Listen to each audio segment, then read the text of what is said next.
Krishnaaya Namaha. Om Shri Gurubhyo Namaha. Akhanda Mandalakaram Vyaptam Yena Characharam Tatpadam Darshitam Yena Tasmai Shri Gurave Namaha. Ajnanatimirandasya Jnananjanashalakaya Chakshurunmilitam Yena Tasmai Shri Gurave Namaha. Gurur Brahma Gurur Vishnu Gurur Devo Maheshwara Gurureva Param Brahma Tasmai Shri Gurave Namaha. Tvameva Mata cha Pita Tvameva Tvameva Bandhushra Sakha Tvameva Tvameva Vidya Dravidam Tvameva Tvameva Sarvam Mama Deva Deva Tvameva Sarvam Mama Deva Deva. Samasta Jana Kalyane Niratam Karunamayam Namami Chinmayam Devam Sadgurum Brahma Vidvaram. Hari Om Shri Gurubhyo Namaha. Hari Om.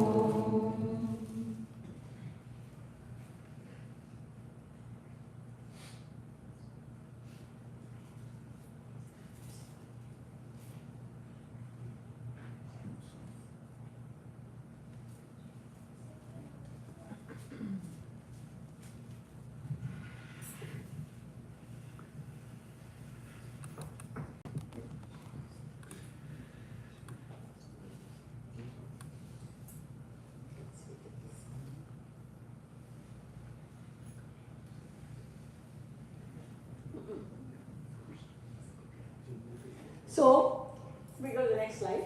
Hari Om everybody, welcome today to the second day of our Chinmaya Amrit Yatra, where we are celebrating the 75 years of Chinmaya mission, which we are calling the Chinmaya Amrit Mahotsav. Now today, our topic is Gita Panchamrit, my reflections, Gita in my life.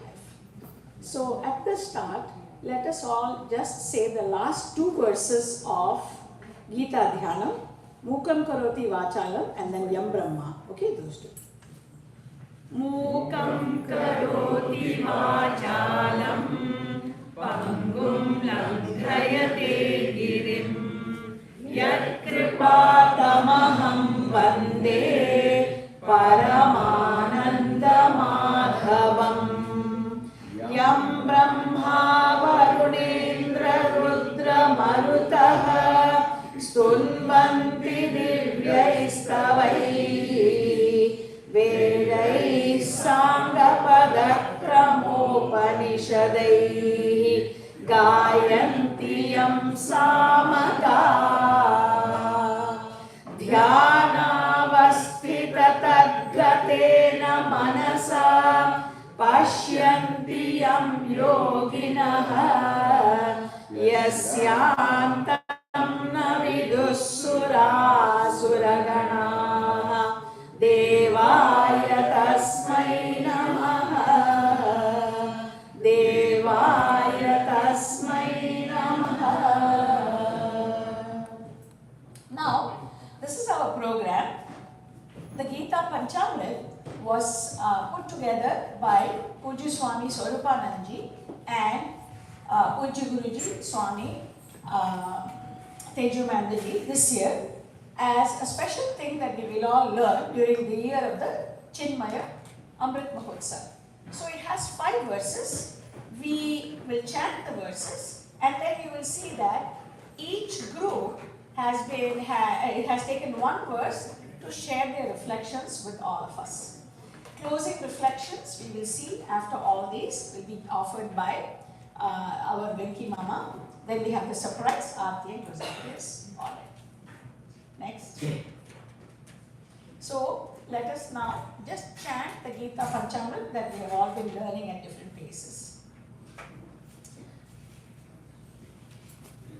Iti Gita Panchamritam Shri Bhagavan Uvacha Uddhareratmanatmanam Natmanam Avasadayet Atmaiva Yatmano Bandhu Atmaiva Vipuratmanah Karmanyevadhikaraste Ma Phaleshu Kadachana Ma Karma Phala Heturmukh Ma Te Sangostva Karmani Yat Karoshi Yadashnasi Yat Yugoshi Tadasi Yat Yattapasyasi kaunteya tat kurushva madarpanam ananyashchintayanto ma ye jana paryupasate tesham vidyaviyuktana yogakshemam vahamyaham Sarvadharman parityajya mamekam sharanam braja aham tva sarva papebhyah mokshanishyami ma shuchah Hari Om Shri Gurubhyo Namaha Hari Om. Okay, so now the people who are on the various panels will come up as their turn comes. The way we are going to do it is, everybody has 3 minutes. Each panelist has 3 minutes to present, and at 2.5 minutes, there will be a bell to remind them that they have 30 seconds and we got to start to wrap up. There will be a bell at 3 minutes to mark the completion of their time. Once the 4 panelists are done, there will be 3 minutes for audience reflection as well. So you will be requested to come up to the front and share your reflections with everybody. Then we move on to the next one. Throughout this exercise, we are remembering that this is our contribution as sadhakas. We are not teachers. We are not trying to teach anybody anything. We are simply sharing the reflections that we have as we are thinking about the verses.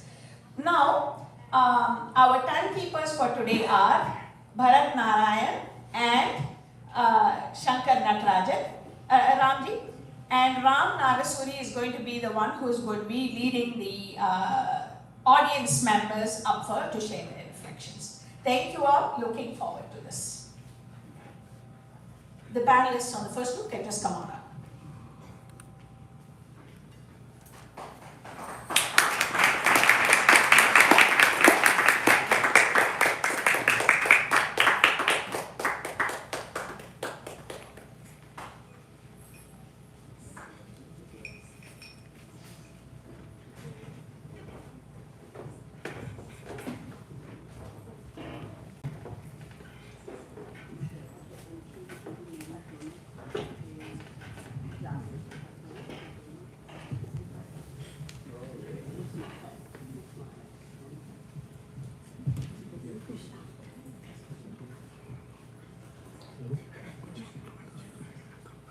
Hari Om.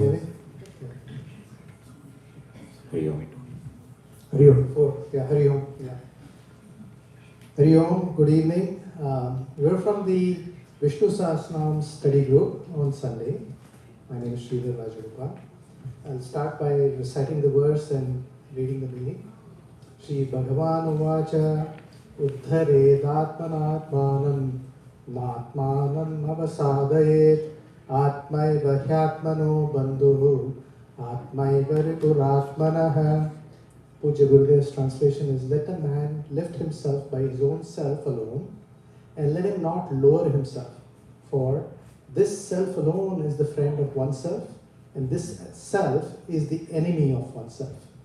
So coming to my personal reflection, this happened a few months ago when I was at an event that one of my friends had invited us to. I met a person that I thought I had known for a very long time.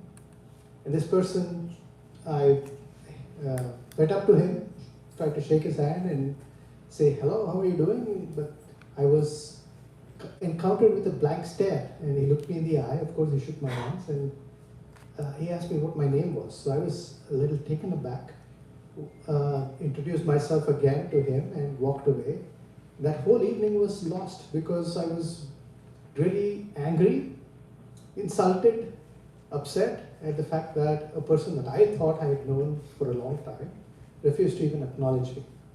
So that feeling stuck in my mind for several days after that, and I confided in my wife and said, what's going on? Why is this person acting this way? When I reflect upon this verse and what I could have done differently was to let that incident go and not let that person live rent-free in my head for 3 days. I had lost my sanity and my mind had become my own enemy. It would not let me think about other things that were more constructive, more positive, and focus myself towards more important things in our life. So, and this verse reminds us that we will fall often.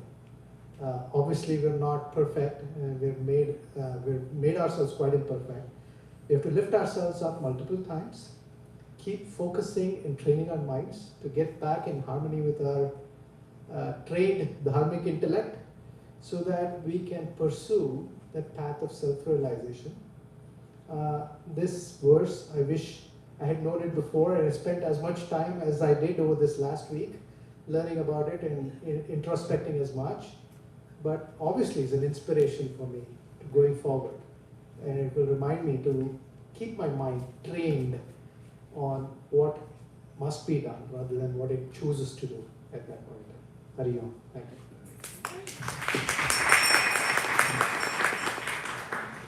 Hari Om everyone. My name is Anshul Dikshit and I'll be sharing my reflections. A few years ago, I got passed up for a promotion. Rightly or wrongly, we won't get into that. But it clearly affected me deeply. I thought about it constantly. I thought about it on my morning walks. I thought about it during the day, every living hour. I thought about it when I went to bed. And the more I thought about it, the more troubled and agitated I got. Something was not right. That agitation just took a hold of me. I became short-tempered, very temperamental, very judgmental, very aware of everybody else's shortcomings but my own. So here I was. I did not have the job that I craved, and I was rapidly losing effectiveness in the only job that I had. I was not present in the moment with the people that I was at any given point during the day. So this verse teaches me that falling is inevitable. But it's rising up after falling that matters. Ever since the Gita was written, 2,500 years ago, people like me have been falling and picking themselves up and rising. And today I want to join the ranks of those sadhakas who are trying to lift themselves up using this verse as an inspiration. Now this verse also tells me that the fluctuations of the mind between craving and aversion, those are also inevitable. But with constant training of the mind, with having our higher self subjugate the lowly impulses of the mind. We can dampen the cravings and aversions, that endless, relentless cycle. And we can get to a place where the mind is calmer, when it is more focused, when it is more resolute, when it is more present in the day-to-day life that we lead. And that's the way to become more effective, to constantly remind ourselves that falling is not a failing, but rather failing to rise up is the real failing. Hari Om.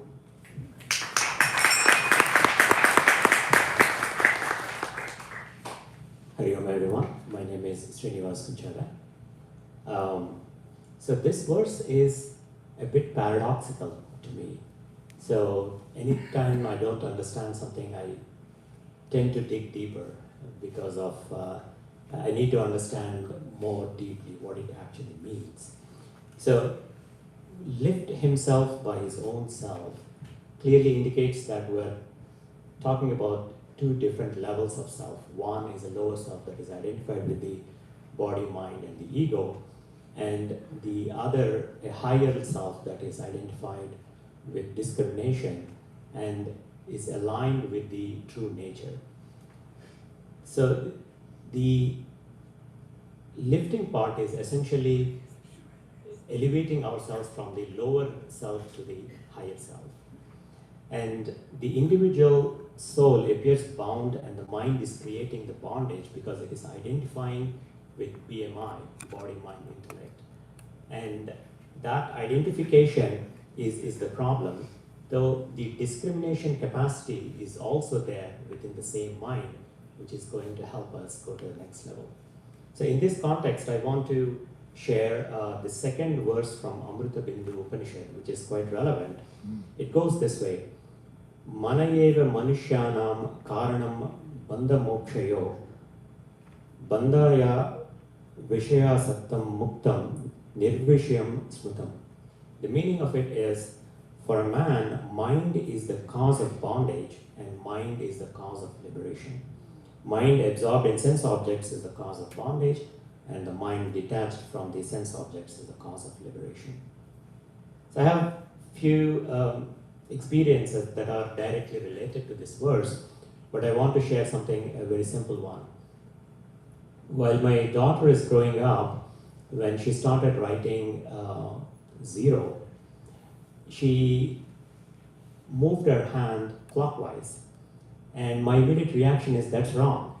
Because as I was a kid learning Telugu language, you write going anti-clockwise. And she looked at me puzzled and said, like, what's wrong? It's still zero. How does it matter whether I move it clockwise or anti-clockwise? At that very moment, it only took a few seconds for me to realize, like, what she said is true. I mean, there is no reason for me to get angry or upset. So I'm ever grateful to Lord Krishna for giving me the capacity to discriminate. Thank you. Hari Om, I am Nirup. So basically my reflection is, most mornings I wake up, I feel equanimous because of the teaching, what we are learning. I feel balanced, but as the day progresses with the bombardment of messages, pressure of the teenage kids at home, and also my parents at home, back home in India, the challenges of them aging, my balance gets tilted a little bit, and I'm like, okay, I need to center myself. So what I try to do is I'm trying to do different things to kind of stabilize myself. I meditate, I exercise, I go to do nature walks, I hike, and still the consistency of maintaining a balance is hard. In this path, I have started attending Bhagavad Gita discourses by Swami Swarupananda Ji at Krishnalaya for the last few years. So the most significant one was a couple of years ago, Swamiji recited this verse. And Swamiji is a powerful speaker. And when he said, Uddare, there's like, lift yourself by yourself. It's like powerful. The message is so impactful. And then you go back and you revise it and you're like, oh wow, this is impactful. I didn't make any sense of it. A few months down the line, I come back home. Unfortunately, I had a health issue I was dealing with. But when that happens to you, suddenly my mind started flipping into a negative mode, and I started thinking, why me, why now, why, and all these why. But at the same time, the Uddaret, I went back to the Uddaret, which was like, lift yourself by yourself, was a powerful message, which I was able to switch myself. And again, the teaching of Swamiji, which was, you are your better helper. You have to purify your inner self. And again, the verse goes on to say that your mind is your best friend. At the same time, your mind is your best enemy. So in other words, when it's your best friend, you are conscious, you are attentive, you are focused. But at the same time, when it's your enemy, you are judgmental, you are aggressive, you lash out, and all these things. So how do we differentiate? In other words, you have to catch where you are. When you fall down, the most important thing is you have to rise back up. And lastly, I just want to mention, right now, where I am, I'm trying to watch what I am doing. Again, it's a hard process because I am where I am in my career and my life, so I can't be perfect. But I try to watch. But what I keep going back to is, as long as I have Uddaret in my dictionary, I think I should be able to sustain the challenges of the future. Thank you. Hari Om.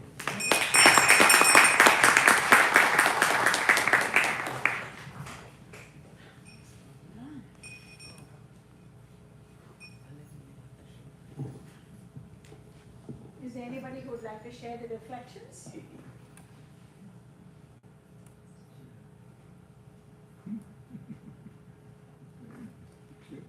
No one's going to say anything. I have to. No, Bigfoot, I come on. cannot let this go by without giving my 2 cents.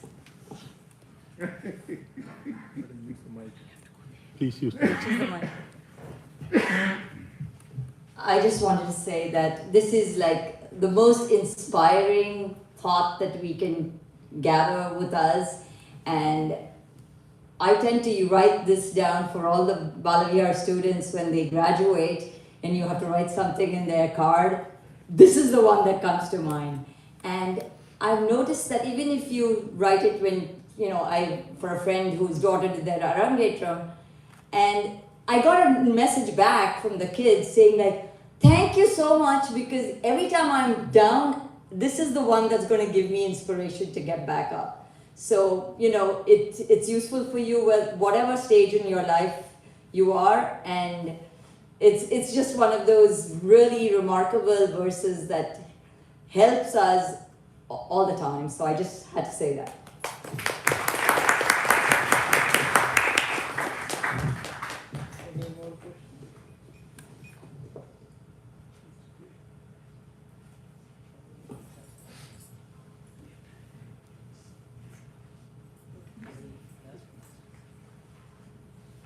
Anybody has any questions for the panel?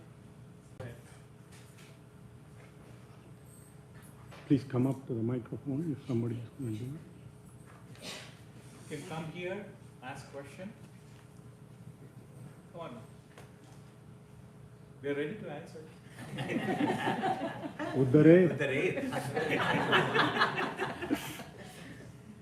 The part that also stuck with me as people are thinking about a question is, this is a conflict that goes on inside one's mind.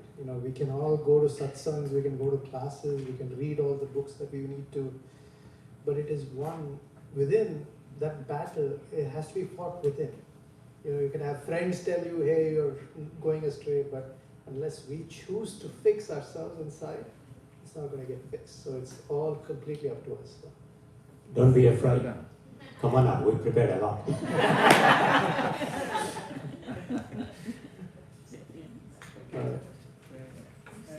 Very well, thank you. I have a question for Srini. I think you explained very well about how to lift yourself, that is your lower self into higher self. Can you tell me what are you doing to actually implement this verse according to what you described? How you're lifting, from your lower self to the higher self? Any sadhanas or any self-effort that you're doing, if you can share that, would be appreciated. Sure. This is something personally for me it worked. I'll admit that it doesn't happen overnight, it takes years. And every night before I go to sleep, I spend like 5 minutes to think through what events in that day that has emotionally disturbed me. When I say emotionally, it doesn't need to be sadness or anger. It includes happiness as well. And at any point I recognize that I myself was mean to somebody. The next day morning I go and say, I'm sorry, I apologize to that person. Even if that person doesn't remember anything, I remind them that this is what I said and that was not nice of me. What it does is it actually lightens your heart. And over the time, it actually helps you to sleep better in the sense that you don't have anything in your mind before you go to the sleep, which basically means you'll have better deep sleep, which is essentially what is needed, right? So that's what helps me.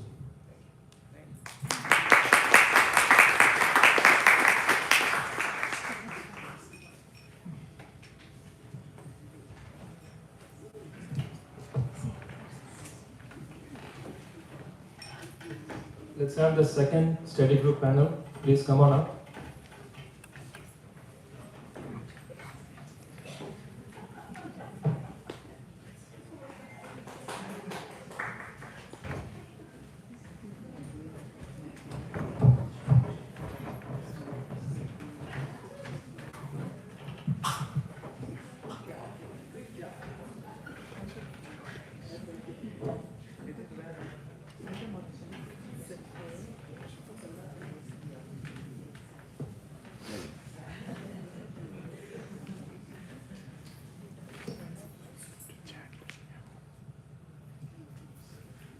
Hari Om everyone.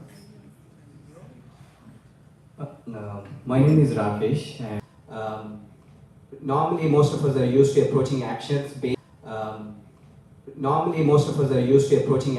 Based on the results, but he is teaching us to approach actions with a shift in that mindset, shift in not to perform with the expectation of the result, but just do the duty for the sake of duty alone.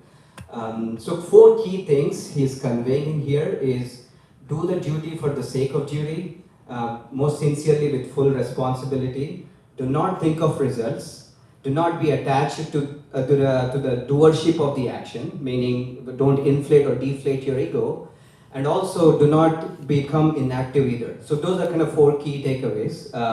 But then when we look at line 1, which is what I'm going to share my reflections on, Karmanyevati karaste ma phaleshu kadachana. Thy right is to perform the action alone, not to at any time to the results of the action. If you think about why is Krishna saying this, one way to think about is Arjuna's mindset here. Arjuna was completely mentally drained, panicked. He was worried about the result of the war, basically the death of his own family members. He was thinking he will be the cause of this horrible outcome. And then he said, no, I'm not going to do this, right? And when I think about this line and try to relate that to my reflections and kind of reading through Guruji's commentary, 2 key takeaways that we mentioned here, and that's what I want to leave you guys with here, which is the significance of training the mind to stay with the present moment. And then the second is, how do you reframe your purpose and goal in life? So do not make it like a static outcome-based goal, make it dynamic action-based goal, right? So what I mean by that, a couple of anecdotes. First one is, earlier my mind was, just like most of us were sharing here, it's a nonsensical chatterbox, right? So it used to, whenever there's a task, what I would say, then it will automatically imagine people what they would say, then how I would react, and then how they will definitely feel good about it and all that stuff.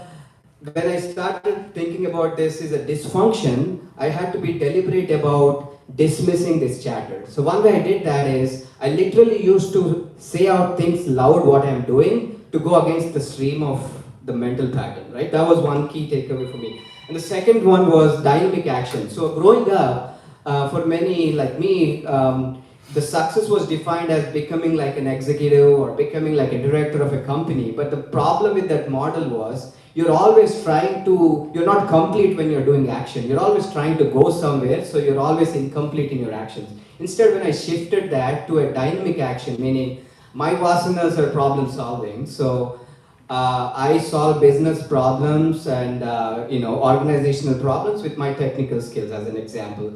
When I shifted my goal that way, then I approached to the table with a different mindset. So every action was complete in itself, right? So anyway, those are my key takeaways. Over to Lakshmikant.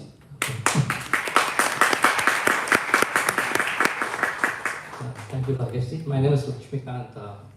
I have heard this Karmanya Vadika, this sloka, numerous times in my life. However, I picked up the second verse because I never interpreted the second verse in my life. Because it was mostly I was focusing on that, okay, do your work and don't expect the results. But the second sloka was the most important one. It opened up my eyes because the second verse goes like this: Ma karma balahetu bhuhu mate sanvasva karmani. So let's break into two parts. Ma karma balahetu bhuhu is don't be a cause or a motive for the result. And the second verse is mate sanvasva karmani means so don't be attached to the inaction. So let's take an example. This was a key takeaways, but I would like to relate to a job seeker example. So in general, like as a job seeker, we tend to be on both the extremes. The first extreme is like you tend to be like you always want to expect you always have a motive to expect the results. For example, like if you're attending an interview, you always desperate for the job, and you see that okay, if I don't get the job, my life is ruined. Even before attending the interview, you are in that extreme situation. So with this kind of attitude, you think that your self-effort alone will fetch you the results. But there are numerous factors in the job results. Like for example, the company you're interviewing, the candidates, the other candidates who are attending the interview, the market. There's so many factors, but we always take ownership of ourselves getting the results. So with this intention, so we always get into a situation where we don't prepare well for the interviews. We have a lot of anxieties towards the job, and ultimately we end up, there could be two outcomes when you apply for a job. So it could be a favorable outcome and unfavorable outcome. So when there's a favorable outcome, what happens is, look, you think that your ego increases because you think because of your self-effort, the job is, you got a job. But there are so many other factors which we completely ignore. But there could be an unfavorable outcome also. So where you don't get a job. So in this case, you try to blame yourself, thinking that okay, because I didn't prepare well, I didn't get a job, and because of this situation, you end up even doing the second part of the verse, like in inaction. So you get an attachment towards inaction. So I keep applying for a job, I never get in any interview, so why should even apply for the job? So in this situation, so we end up losing the future job opportunities, and we lose all our self-esteem. Again, we get into an anxiety problem. So what Gita says is we need to have a balanced approach where we need to prepare well for the interviews, but we should not have a motive towards the results. But at the same time, we should not get into attachment to inaction also. So finally, the key takeaway here is like, so your preparation for the interview itself can bring you happiness rather than the outcome of the results. So that's my key takeaway here.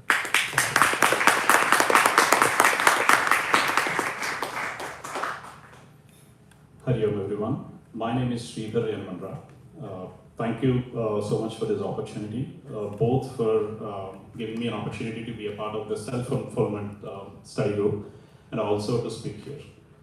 Rakeshji and Lakshmikantji has shared their thoughts and ideas about this verse. If to summarize, basically, they basically mention two things, right? One is to act without thinking about the results or concerned about the results. And two is to do your duty, right? Do not resort to inaction, correct? So now I would like to share my thoughts on how we can actually apply this in our daily life. The simple answer is to have a right attitude and a balanced mind in every action we do. let us actually dive a little bit deeper of how do we do this? How can we do this, right? So, from my understanding and learnings, right, from this study group and also from Bhagavad Gita, every action, right, is divided into two stages. It has two stages. First stage is planning, and second stage is execution. So in the planning stage, we decide on what are the goals, what are the objectives, and what are the possible outcomes, right? Unless we know the possible outcomes and the results, we may not be able to kind of plan efficiently, right? Based on the possible outcomes, we'll craft our steps, right? So that we can act intelligently. But once the planning stage is done, we come to the execution stage. In the execution stage, we focus only on the action. That's when we should not think about results. We should not be worried about results. We should not be calculating about the success or failure while we are doing the action. So, again, the right attitude is the key here, right?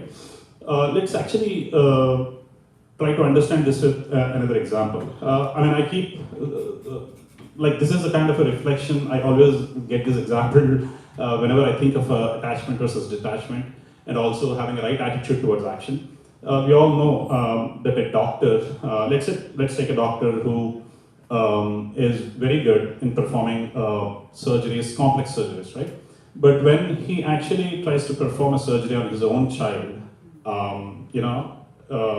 he kind of, is worried about the possible worst outcome and starts thinking about what will happen, right?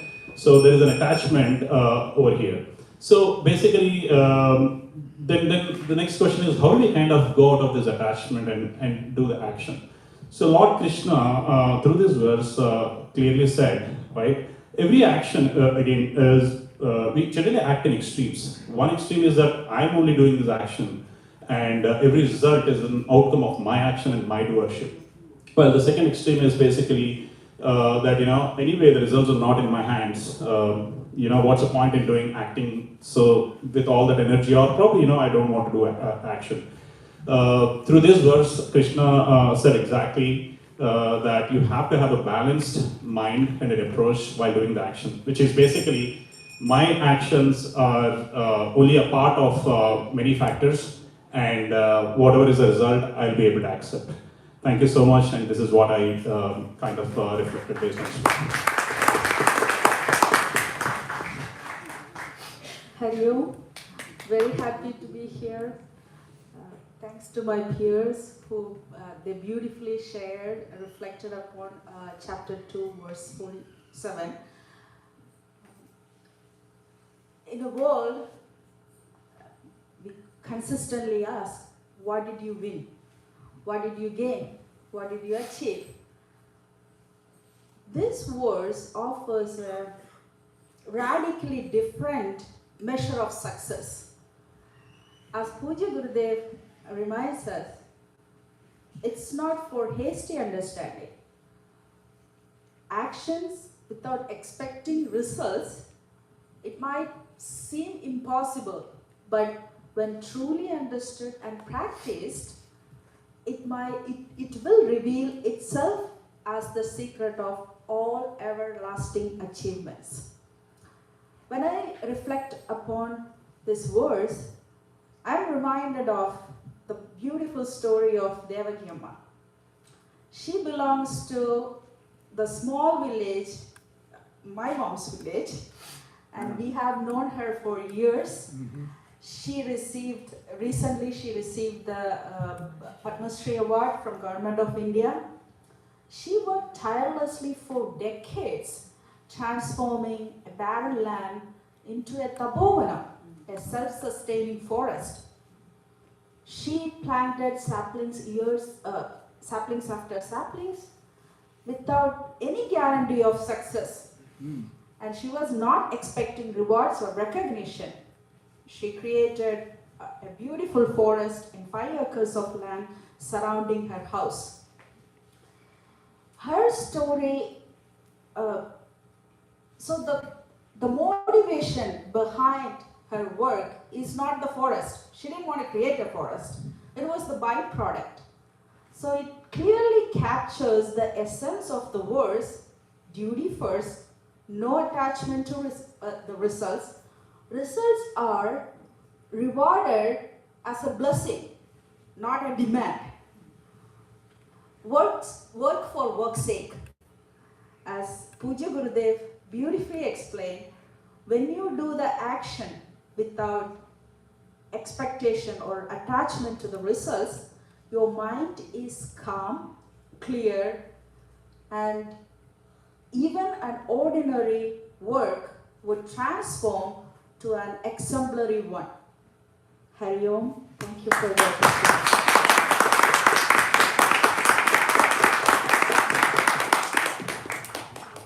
So this being a very popular verse, one of Please the use the very mic, popular please. verse, Go use the mic. I expect more questions. I expect more questions. Then, yeah, please.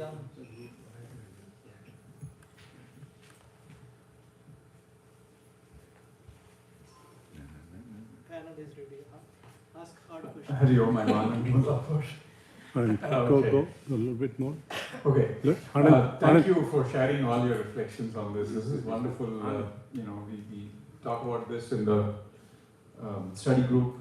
One thing that I think is in everybody's mind, and perhaps I'd like to hear from all of you or one of you, is we heard the first verse and we heard the second verse. First verse says you have to uplift yourself by yourself. But here there is an expression wherein do it but don't expect a result. Now, is there a conflict between the two? Or is it in perfect unity? The reason I'm asking is, how will you uplift yourself by yourself if you're not able to get validated as you go along? So, wouldn't you expect a result from your actions? I think the previous panel also shared something like, I reflected, I thought, and so on. But that is also when you're trying to correct something, you're expecting a result. So how do you look at it?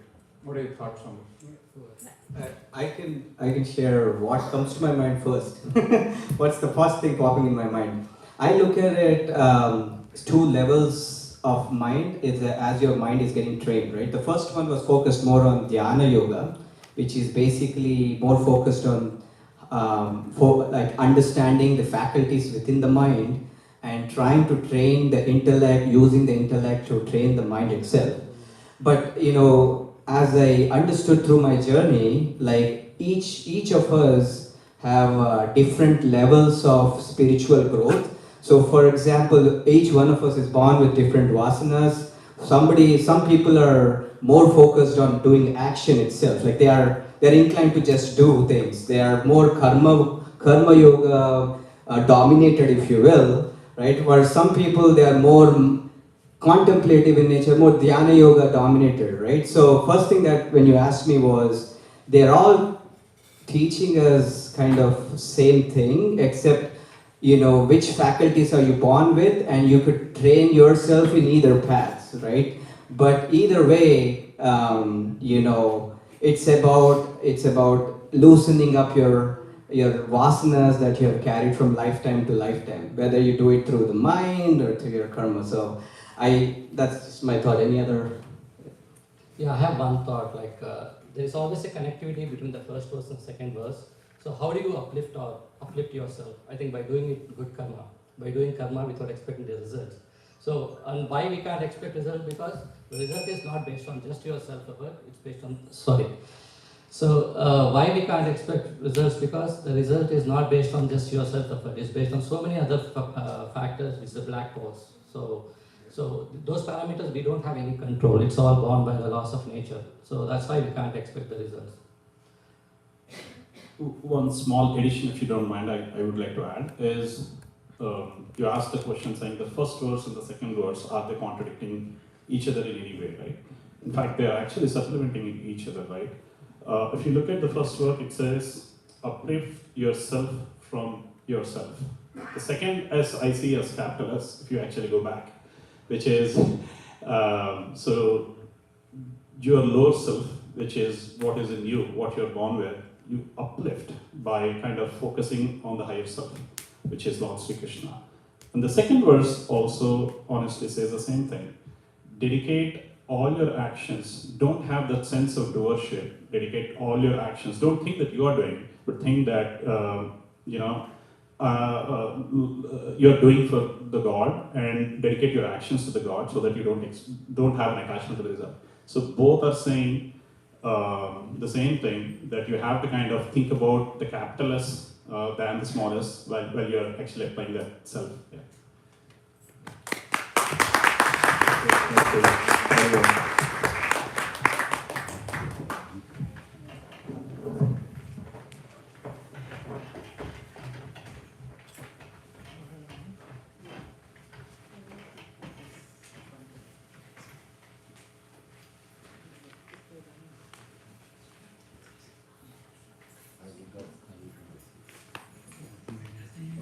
You are going to take care of her? Good. Okay.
The sari makes it more difficult. I this note. This I will go check because everybody seems to small. Okay. Hari Om. So thank you for this wonderful opportunity. We are all part of different study groups, and all of them led by our very own Sevika Bharati Soundarajan. The first person to give a reflection is Geeta ji. I think Mike. this is a verse Mike. that has got me thinking a lot. And in this verse, Bhagavan gives us some simple practical tips to follow and worship Him on a daily basis. To think of Him on a daily basis, not just on special occasions. We can turn all our actions into an arpanam only if we do them with intense love, shraddha, humility, gratitude, and surrender to Bhagavan. Like a musician, depending on the tambur shruti, he should always tune our mind and hearts. We should always tune our mind and hearts to him. And in Agnashi, one of the terms that he has used is verse. When we offer food to God, first and then receive it as a prasad from him, it shows our love.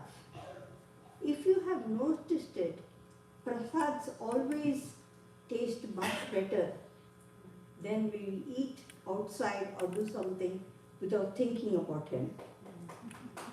Every day, Shabari, used to taste the berries before she offered it to Lord Rama. And this story should be a source of inspiration to us because it has a lot of lessons to teach us. Shabri offered the tasted berries to him and he ate it joyfully.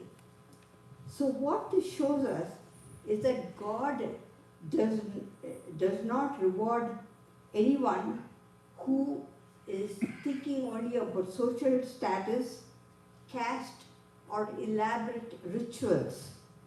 His simple devotion and love and purity is what gave her the moksha. On the Karoshi point, we as human beings have to act on a daily basis. But when we offer all our actions as a selfless arpanam to him, it will not bind us. Ananda Krishna is the one who gives us all powers of Icha, Jnana and Kriya Shaktis. And the very breath of life depends on him. If we think we can do it all and everything without his grace, we are seriously mistaken. Here I remember a personal incident that happened 45 years ago. As an amateur person dabbling in painting, I managed to paint a picture of Perumal. You see here. Okay. Several years later, I wished to paint Taya. Even after several attempts, maybe 6, 7, I just could not sketch a picture. After my husband pointed out the missing ingredient, I prayed for Taya's permission and blessings. Soon after, to my amazement, I was able to effortlessly sketch and paint her picture. That was a moment of a big lesson for me.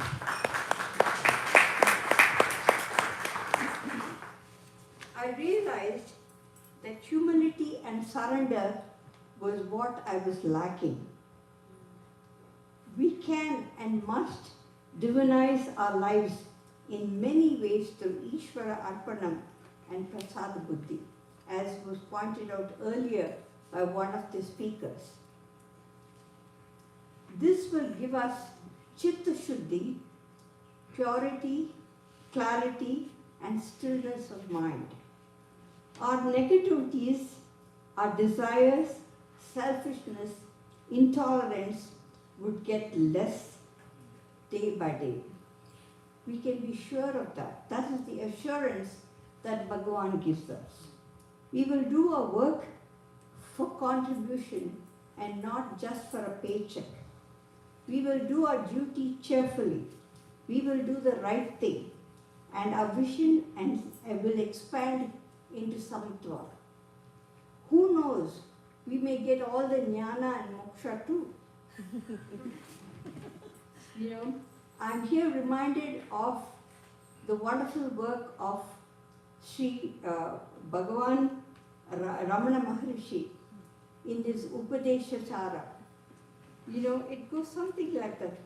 Ishwararpitam Nijjaya Kritam Chitta Shodakam Mukti Sadakam. And I want to here get the opportunity to thank Chinmaya Mission for starting me on the spiritual journey. And now I pass the continuation of discussion to Rajesh ji. Thank you. So the Bhagavad Gita has been part of my life for the last 10 years. And every time I chant or I read it, I always imbibe something more from the verses I chant.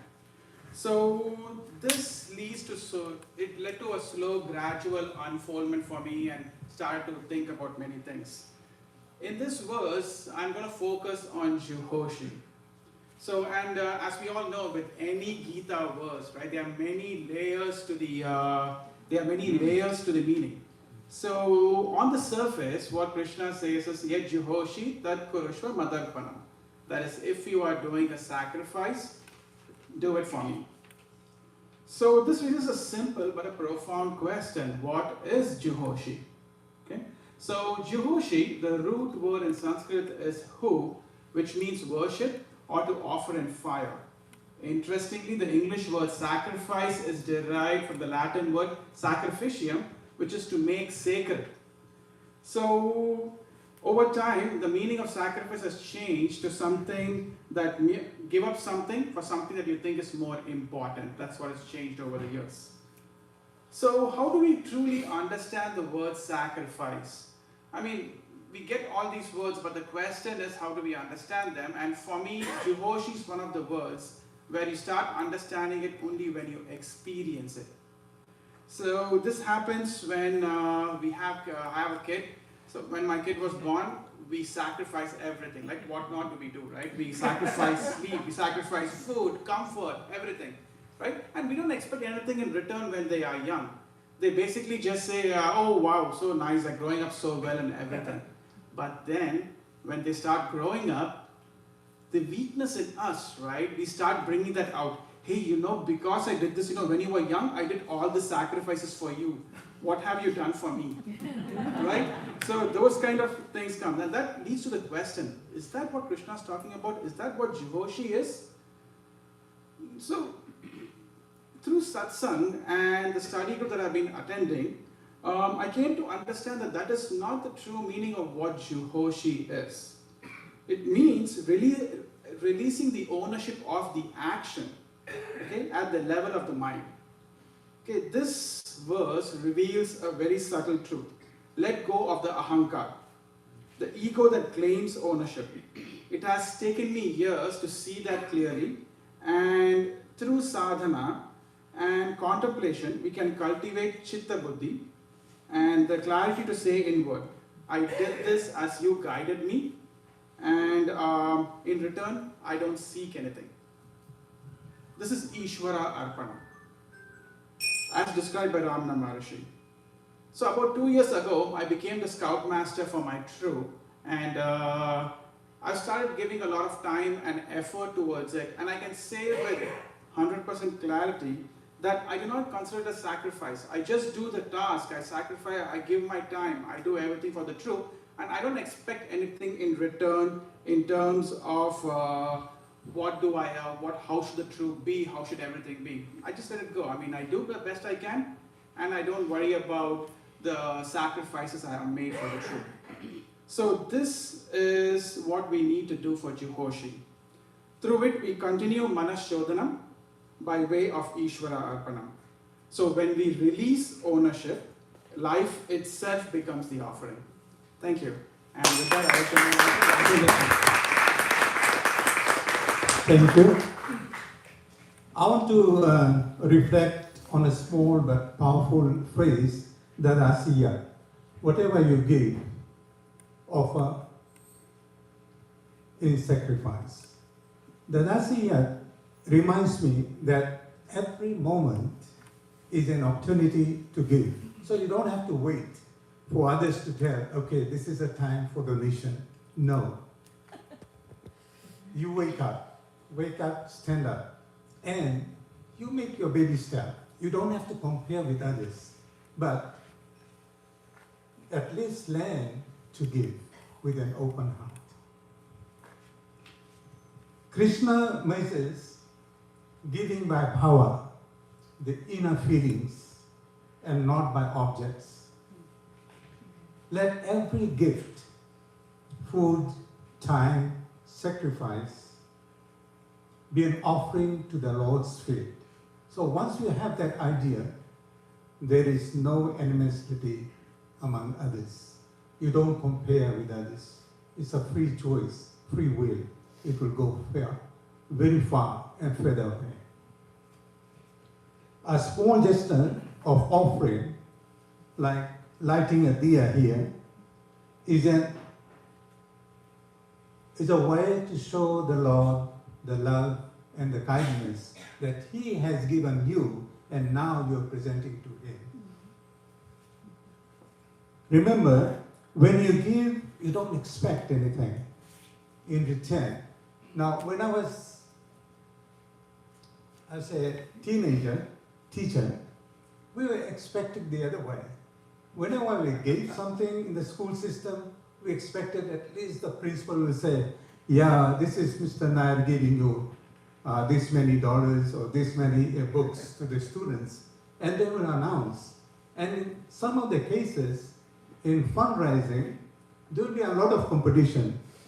And each time, you compete with the next one, which is contrary to what Bhagavad Gita is teaching us. Never do that, never compare with others. You try to give whatever you can. Remember, Krishna says, he's not interested in the object, but he's interested in your power, the inner feelings, how you are giving, not what you are giving.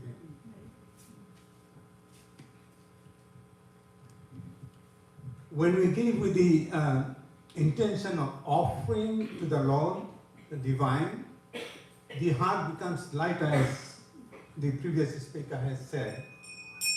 The mind becomes clearer and the ego becomes quieter. Hence we begin to live not from a place what I will gain or what I will get, but how can I save, which is the mission's, one of the motto of the mission, to save, seva. When I give with an open heart and open hands, I am just letting my inner light shine wherever it is needed. In that, the giver, the gift, and the act of giving becomes one. Hari Om.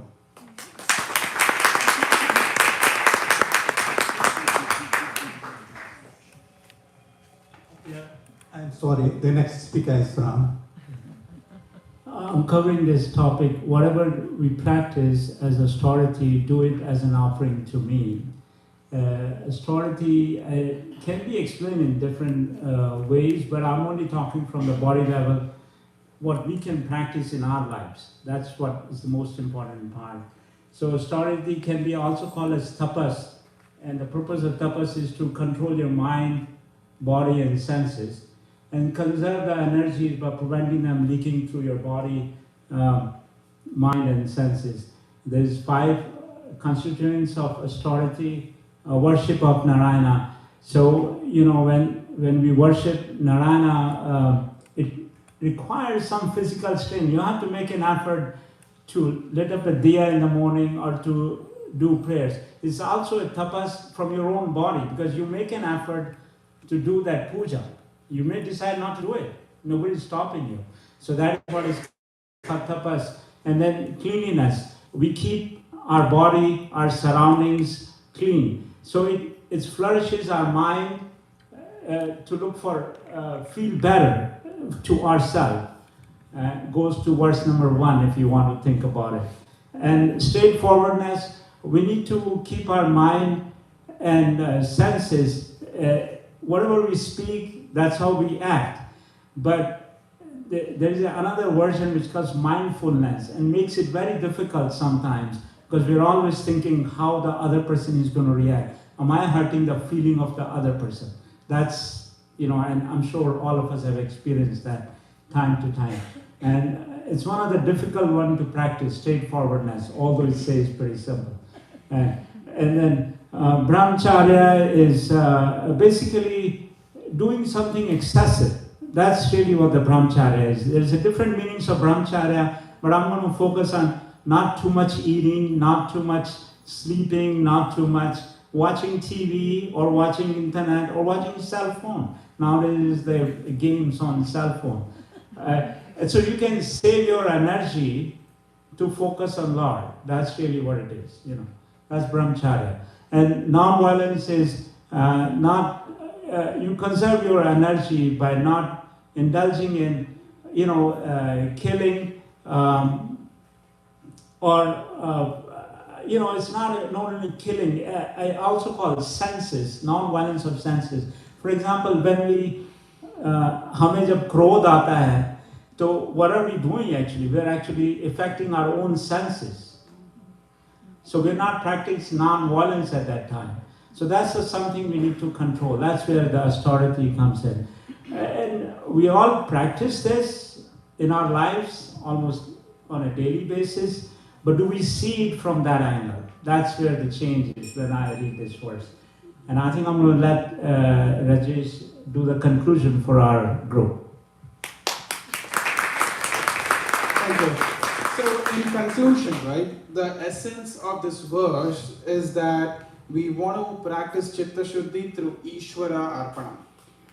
Any action you do, Karoshi, anything you eat, Ashnasi, anything you sacrifice, Juhoshi, anything you give, Dadasi, and anything you practice, any tapasyasi.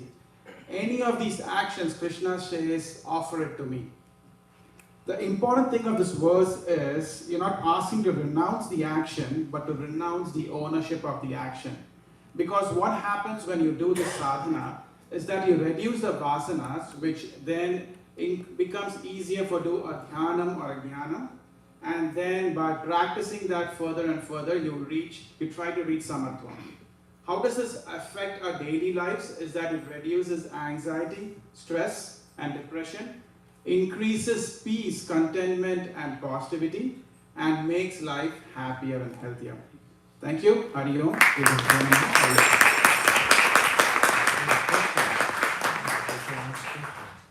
And the questions are all directed to Geeta ji. She's the most experienced person. See how diversified the panel is. Well, you give me more credit than I deserve, but that's okay. Yeah, Sridhar has it.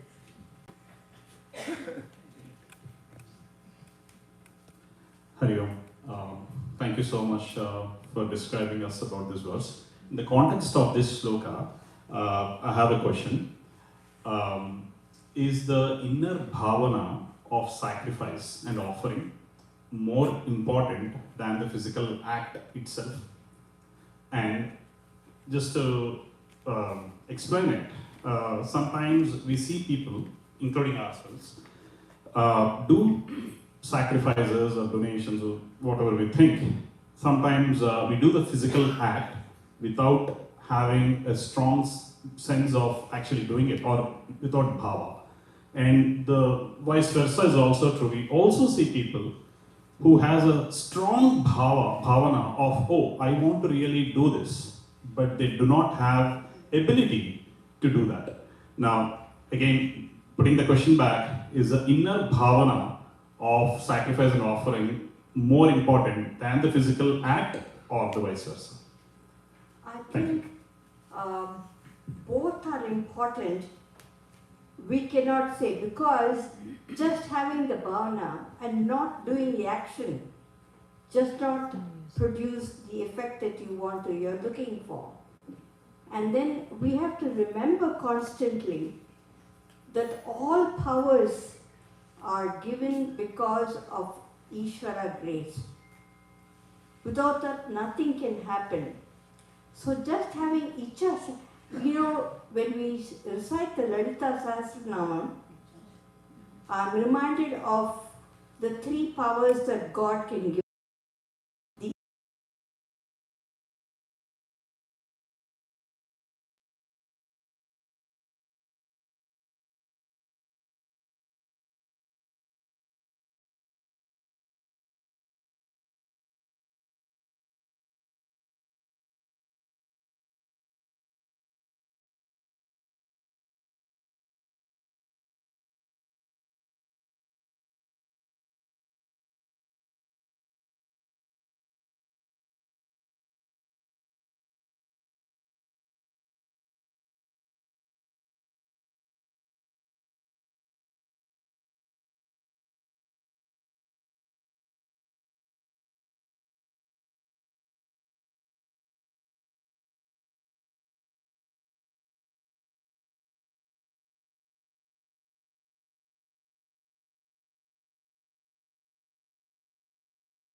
Okay, and so with that, I'm going to let Ravi get started with his insight. Thank you, Purniji. I'm Ravi Narayanan, part of Venki Mama's study group for the last couple of years. First of all, I want to thank Venki Mama for nominating to be a panelist in today's interaction with this very spiritually enhanced crowd of people. And I regard sitting in this chair and having this opportunity to talk in front of you as an honor. Thank you. Without further ado, I just wanted to give my perspective on the first couple of words of the first phrase, first verse of this shloka, which is Ananya Shintayanto Mam. And Ananya, just first the literal meaning and then some in-depth understanding and perceptions and perspectives of myself. Ananya Shintayanto. Ananya means unique, undivided, peerless. That is the purport of that word or qualifier. And Shintayanto is obviously devotion and thought and worship and faith. That type of thought process that is built into that word there. Ananya Shintayanto. What does that mean? There are, again, the word Ananya itself has two dimensions to it per my understanding anyway. And the first thing is the worship or placing faith uniquely in the Lord, like in the Lord and Lord only. And it is the uniqueness of that faith, and that's Ananya. And Shintayanto is worship and devotion. And I was asking myself, do I have personally the Ananya Shintayanto? I'm not even close. So I didn't think I would come up with any real life examples from my own life on that. So I just started looking into our scriptures and Puranas, and lo and behold, the biggest example that